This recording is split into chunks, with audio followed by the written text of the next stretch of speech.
Desde hace ya unos años, la comunidad internacional y la opinión pública asisten totalmente desconcertadas a una masacre sistemática de miles de cristianos en Oriente Medio. El motivo, la profesión de fe, el ser una minoría, el ser distintos. Una ola de cristianofobia impulsada por el totalitarismo fundamentalista islámico que nada tiene que ver con la sociedad musulmana común.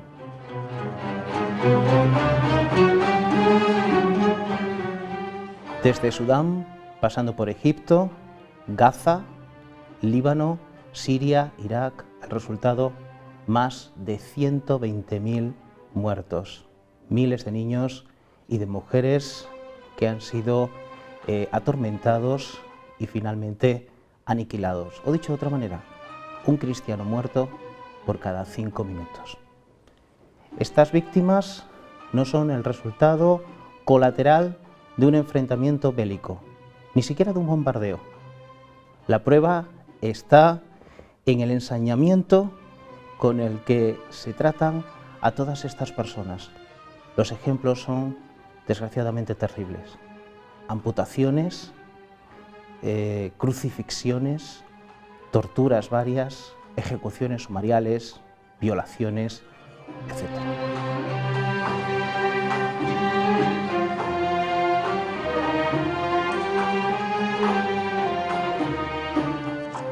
Desde esta casa nuestra, la UNED, hemos querido abordar todo este terror y preguntarnos al mismo tiempo si Israel es un lugar seguro, un refugio para todos los cristianos de la zona, y especialmente preguntarnos cómo viven y cómo se sienten los más de 120.000 cristianos árabes que allí viven.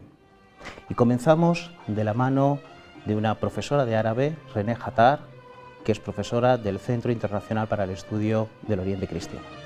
René, llevas 9 años en España. Estás en el Centro Internacional de Estudios Cristianos, ¿no?, de Oriente Cristiano. Sí. Y bueno, lo primero, ¿cuál es tu valoración de los españoles respecto a la problemática, ¿no?, que en estos momentos de la actualidad pues, los árabes cristianos padecen, ¿no?, en la zona?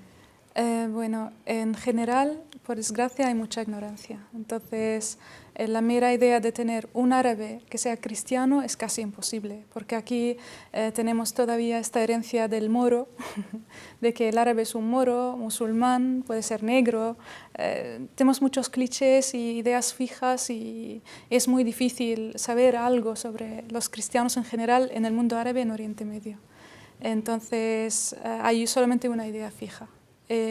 Está empezando un poquito a conocer por los medios de comunicación y sobre todo, por desgracia, por la persecución que están sufriendo hoy día los cristianos, tanto en Irak como en Siria, sobre todo, porque son los que más han salido ahora en las noticias. Y en tu opinión, ¿por qué está sucediendo esto? Bueno, por muchas razones. La primera es que son minoría. Entonces, al ser minoría, ellos se sientan más débiles, y los perseguidores sientan que son más débiles porque quizás nadie les va a apoyar o salvar. Entonces, esto también ha tenido sus raíces en la historia, en muchas épocas, como en la época otomana, por ejemplo, fatimí, o en otras épocas que no sean la islámica, pero que al ser minoría hay otras minorías que sufren en Oriente Medio, pero los cristianos, su sufrimiento, digamos, tiene también sus raíces en la historia. Y hoy día, con el surgimiento del islamismo radical, los grupos radicales no siguen las teorías tolerantes del Islam en cuanto a que los cristianos son la gente del libro, que hay que respetar y hay que incluir, aunque paguemos un tributo o lo que sea, como en otras épocas del Islam, sino piensan que la única solución es convertirse al Islam y si no entran ahí se acabó, o sea, no hay otra solución. Esas ideas radicales afectan mucho en la persecución de los cristianos. Y por último, yo creo que también hay una razón social, que hay una hostilidad ignorante hacia los cristianos hoy día, creada por el islamismo radical por una parte y por ideas que tienen los musulmanes en general de que los cristianos árabes pueden estar asociados con Occidente en general, con los Estados Unidos y por consecuencia con la guerra, con la causa de las guerras que tenemos en la zona, sobre todo con el apoyo a la causa israelí, digamos, contra los palestinos, porque sientan ahí que hay un apoyo enorme de los Estados Unidos y eso es como injusto. Y allí asocian muchas ideas de estas de que los cristianos no son árabes verdaderos, son cruzados, son extranjeros, son occidentales, aliados de Occidente. Y eso surgió también por muchas declaraciones en las recientes guerras por parte de Occidente, como por ejemplo cuando el presidente americano George W. Bush anunciaba la guerra, hablaba de una guerra santa, una nueva cruzada. Entonces eso hizo entender de que es una guerra cristiana contra musulmanes. Tú eres árabe, eres cristiana Sí. y eres jordana. Sí. Hay una pregunta unida a esta que es ¿por qué? Me imagino que las razones son las mismas de por qué también los árabes cristianos llevan ya un tiempo abandonando lo que se llaman territorios palestinos, particularmente Gaza, ¿no? Sí. Sí, por parte hemos dicho que son minorías, entonces en los conflictos son los primeros a estar perseguidos. Pero al mismo tiempo, porque yo creo que al tener familias en el extranjero, cualquier familia en Jordania o en Palestina tiene algún miembro que ha migrado en un país extranjero. Entonces, al tener familia ahí es más fácil emigrar. Para ellos quizás encuentran una facilidad en vivir en una sociedad occidental donde la cultura o la herencia es cristiana, aunque hoy día está cambiando, pero la herencia de estas culturas es cristiana, entonces se sientan más cómodos quizás en cuanto a vivir, vestir, salir, con las libertades que tienen en estas sociedades.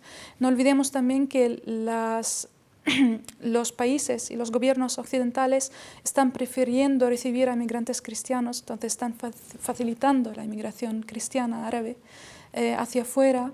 Eso por una parte. Por otra parte, aparte de buscar condiciones mejores de vida, yo creo que se sientan también algo presionados socialmente por todo lo que hemos hablado de la islamización de la sociedad, del radicalismo islamista que ya les está dando miedo, sobre todo viendo las noticias en Irak y en Siria y cómo están persiguiendo a los cristianos, porque yo creo que históricamente eso nunca fue tan mal. O sea, yo creo que estamos viviendo los peores tiempos para la persecución de cristianos en Oriente. La congregación de Nuestra Señora de Sion fue fundada en 1843 por el padre Teodoro Ratisbonne y está presente en 24 países de los 5 continentes. Hemos tenido la ocasión de entrevistar al padre Elio Paseto, que es el director del Instituto Ratisbonne de Jerusalén. ¿Cuál es la naturaleza de esta aversión, de esta persecución a los cristianos? Mira, las razones son muchas, creo. Algunos especialistas dicen que es una reacción que empezó a partir de los años 40, cuando se empezó una reacción, cuando el mundo occidental organizó más o menos el mundo oriental, creando países, y eso fue una invención del mundo occidental. Y el mundo occidental estaba ahí presente, todos los países vemos ahí. Cuando esos quitaron, permaneció ahí la cultura occidental. Entonces empezó a partir de ahí una tentativa de expulsar esa cultura occidental que está presente en medio de ellos. Ahí está un poco la origen de los años 40, 50, pero progresivamente eso asume otras características. Y actualmente en algunos países la fuerza del movimiento más extremista ocupa un espacio importante. Y evidentemente que la razón primera, el motivo es un motivo político, pero es alimentado por un discurso religioso. Y ese discurso religioso asume una categoría muy más fuerte que un discurso político. Porque esta gente, el mundo musulmano, la religión no hace una diferencia muy clara entre el mundo religioso y el mundo político, las cosas son mezcladas. Entonces tenemos ahí una práctica que es política, porque ocupa un espacio, pero el discurso, la motivación y la manera también de convencer es una manera religiosa. Entonces la causa es una causa de cómo interpretar el momento actual y la relación con el mundo occidental. El problema está cómo reagir el mundo occidental. Los valores occidentales no corresponden valores para ellos, y ahí entonces hay una reacción. El mundo cristiano representa el mundo occidental. Poca gente sabe, ¿no?, que es desde el año 67 justamente que los cristianos tienen acceso a los lugares santos, ¿no?, porque desde el 48 hasta el 67 estuvo en manos de Jordania. Sí.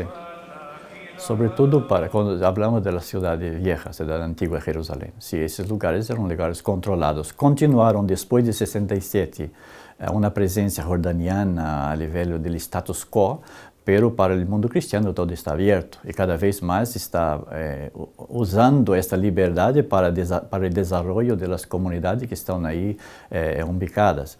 Un ejemplo típico, no sé si conocéis el caso del cenáculo, que era un lugar que cuando llegué en Israel no se podría ir leer el texto del Evangelio.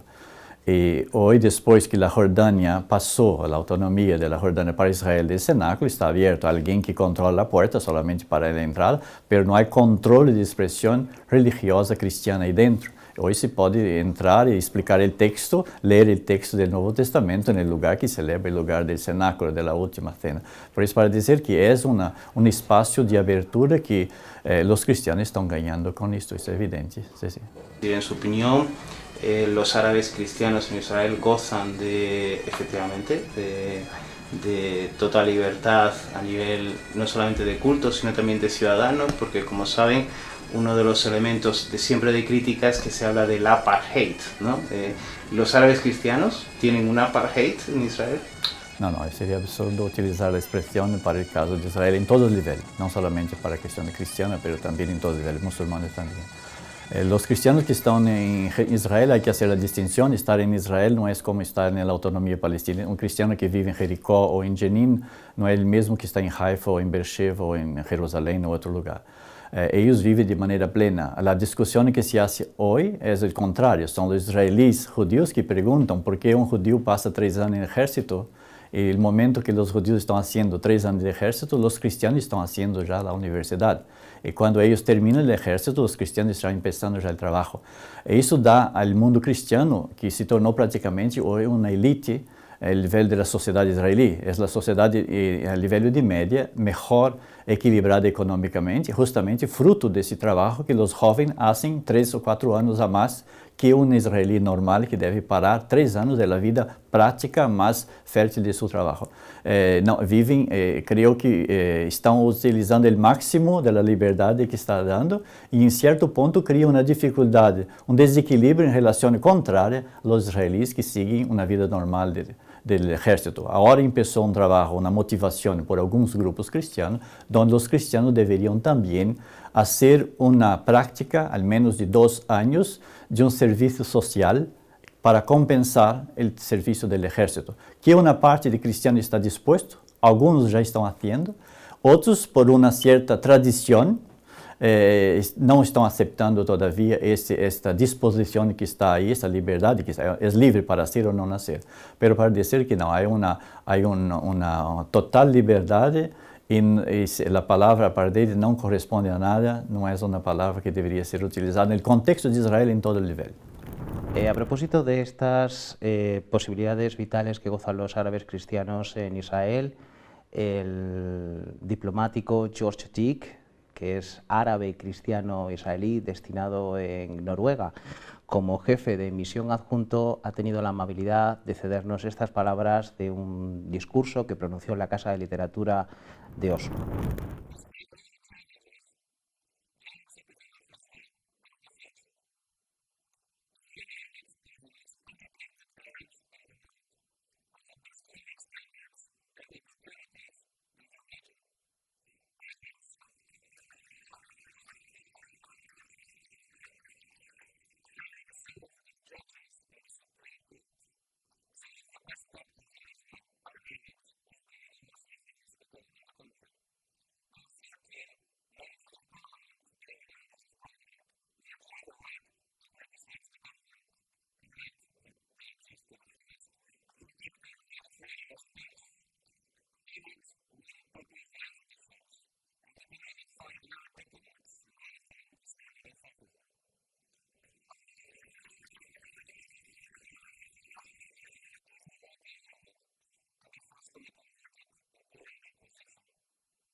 El padre Gabriel Nadav, sacerdote ortodoxo griego, árabe, israelí, ha venido a España a visitar al Congreso de los Diputados para tratar ante sus señorías sobre la situación de los cristianos en Oriente y también de cómo viven los árabes cristianos en Israel. Hemos tenido el enorme privilegio de que nos haya concedido estos minutos para la entrevista de nuestro programa. Padre Nadav, es un honor tenerle para este programa nuestro, de nuestra universidad de la UNED. Como sabe, este es un programa específico sobre los árabes cristianos en Israel, pero lo hacemos también motivados por una preocupación sobre la situación de los cristianos en general en todo Oriente Medio. Sabemos lo que está sucediendo, pero quizás nos faltan elementos para entender por qué. ¿Cuál es su análisis o su visión de estos hechos? ¿Por qué está sucediendo esta ola de cristianofobia en toda esta zona geográfica? קודם כל אני רוצה להודות לכם על הראיון הזה ולומר לכם שלום וברכה לכל הצופים מירושלים. אני כאן היום בספרד כדי לצעוק את צעקתם של הנוצרים הנרדפים במזרח התיכון. כבר יותר משנתיים הנוצרים במזרח התיכון נרדפים ונטבחים רק בשביל היותם נוצרים. אני מגדיר את מה שקורה כיום במזרח התיכון וגם באפריקה זה רצח עם. המזרח התיכון שהוא ערש הדת הנוצרית, משם יצאה וצמחה הנצרות לכל העולם, וזו גם מלחמה דתית.